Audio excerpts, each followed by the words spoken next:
বন্ধুরা, আপনারা কি কখনো এমন এক্সপেরিমেন্ট দেখেছেন যেখানে বিশাল আকৃতির জায়ান্ট কোরালের নিচে বড় গাড়ি রাখলে কি হবে, আর তখন কি হবে যখন বিশাল আকৃতির একটা লেন্সের ভেতর থেকে বের হওয়া রশ্মি সরাসরি গাড়ির টায়ারের উপরে প্রতিফলিত করানো হবে? এর ফলে কি গাড়ির টায়ার ফেটে যাবে?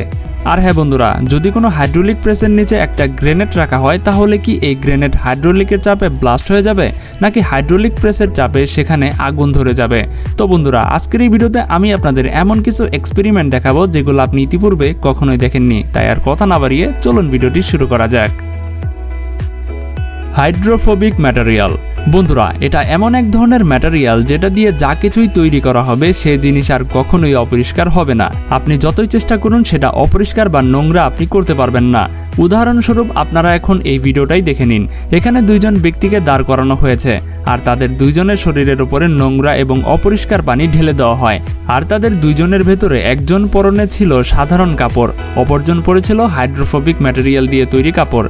নোংরা এবং অপরিষ্কার পানি তাদের শরীরের উপরে ঢেলে দেওয়ার পর সাধারণ কাপড় পরনেওয়ালা ব্যক্তির কাপড় সম্পূর্ণটাই নষ্ট হয়ে যায়, কিন্তু অপরদিকে হাইড্রোফোবিক ম্যাটেরিয়াল দিয়ে তৈরি কাপড় পরনেওয়ালা ব্যক্তির কাপড় একটুও নোংরা হয় না।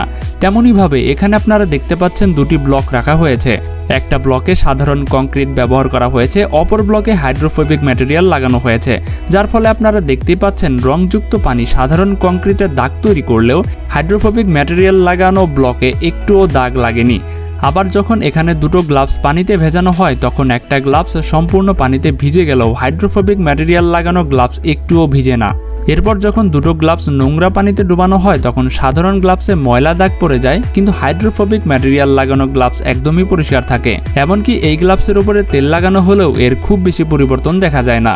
এখন হয়তো আপনারা ভাবছেন আসলে এই ম্যাটেরিয়াল ব্যবহার করলে এমনটা কেন হয়। আসলে এই সকল ম্যাটেরিয়াল যখন কোনো অবজেক্টের উপরে লাগানো হয় তখন ওই অবজেক্টের উপরে ছোট ছোট অনেকগুলো রেসিনোমা প্রলেপ তৈরি হয়, যা ডাস্ট পার্টিকেলসগুলোকে সেটার উপরে লাগতে দেয় না, এমনকি সেগুলো অবজার্ভও করে না। আরও সহজ একটি উদাহরণ দিয়ে যদি আপনাদের বোঝায় তাহলে আপনারা কচুর পাতা তো অবশ্যই দেখেছেন, যেটার উপরে আপনি যতই পানি ঢালুন না কেন সে পাতা কিন্তু কখনোই ভিজবে না। এর কারণ হলো ওই পাতার মধ্যে অনেক ছোট ছোট রেসি থাকে।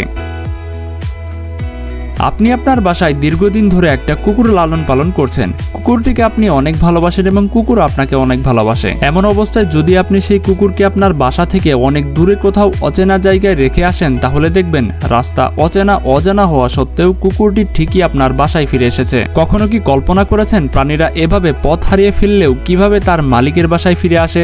না জেনে থাকলে ভিডিও ডেসক্রিপশন বক্স এবং পিন কমেন্টে দেওয়া লিঙ্কে ক্লিক করে বিস্তারিত জেনে আসুন। 2 টন জায়ান্ট এক্স ভার্সেস কার।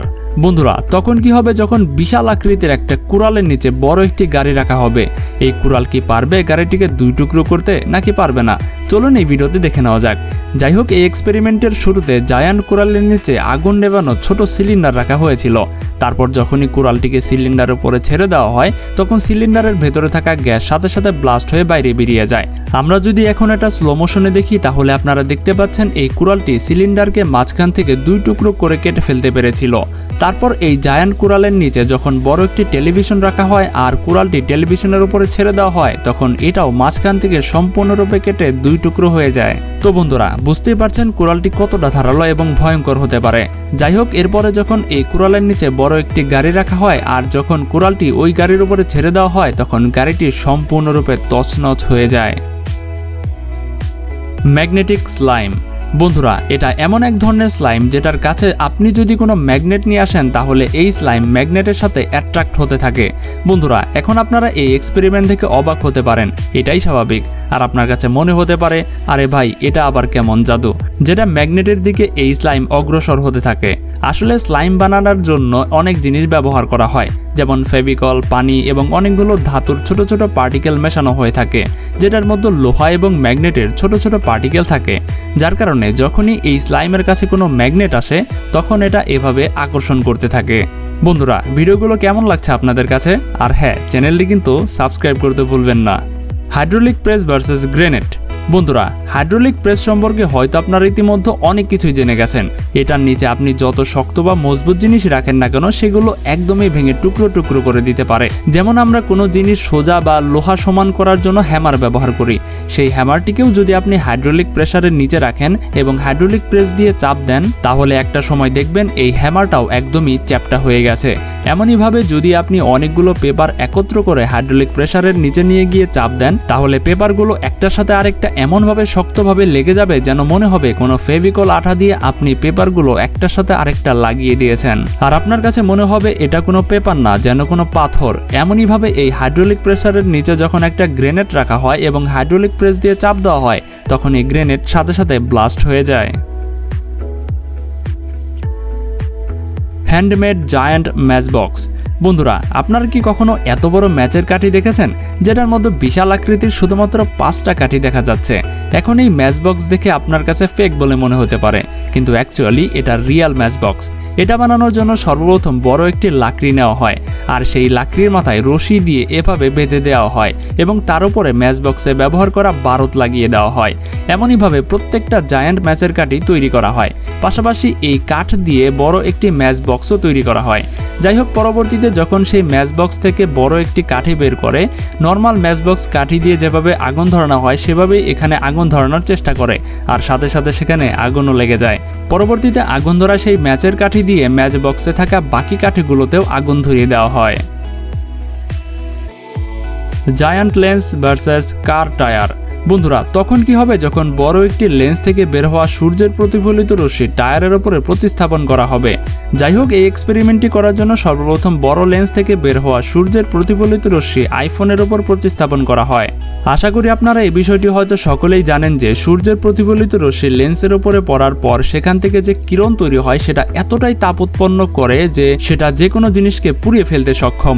এমনইভাবে এই কিরণ যখন আইফোনের উপরে ফোকাস করা হয়, তখন এই আইফোন এত বেশি হিট হয়ে যায় যে এটার মাঝখান থেকে এরকম ব্ল্যাক স্পট তৈরি হয়ে যায়। তারপর ধীরে ধীরে মোবাইলের ওপরে পড়া ব্ল্যাক স্পট বাড়তে থাকে, আর একটা সময় মোবাইল অতিরিক্ত হিট হয়ে যায় এবং সাথে সাথে সেটা ব্লাস্ট হয়ে যায়। এরপর এমনইভাবে যখন একটা লেন্সের ভেতর থেকে বের হওয়া সূর্যের প্রতিফলিত রশ্মি টায়ারের ওপরে রাখা হয়, তখন এই তাপ এতই বেশি থাকে যে টায়ার ধীরে ধীরে গলতে শুরু করে এবং একটা পর্যায়ে এসে ওই জায়গাটা ছিদ্র হয়ে যায় এবং টায়ারের ভেতরে থাকা সকল হাওয়া বেরিয়ে যায়। Corn starch versus train. বন্ধুরা, কর্ন স্টার্চ এমন এক ধরনের লিকুইড পদার্থ যেটা একদম সলিড হয়, আবার লিকুইডও হয়। এখন আপনাদের কাছে হয়তো মনে হতে পারে, ভাই একই পদার্থ কিভাবে একসাথে সলিড এবং লিকুইড হতে পারে?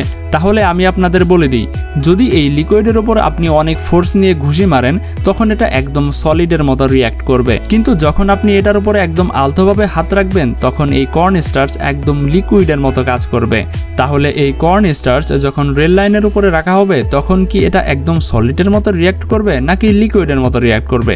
তো এই এক্সপেরিমেন্টটি করার জন্য সর্বপ্রথম স্টার্চগুলো একটা বেলুনের ভেতরে স্টোর করা হয়।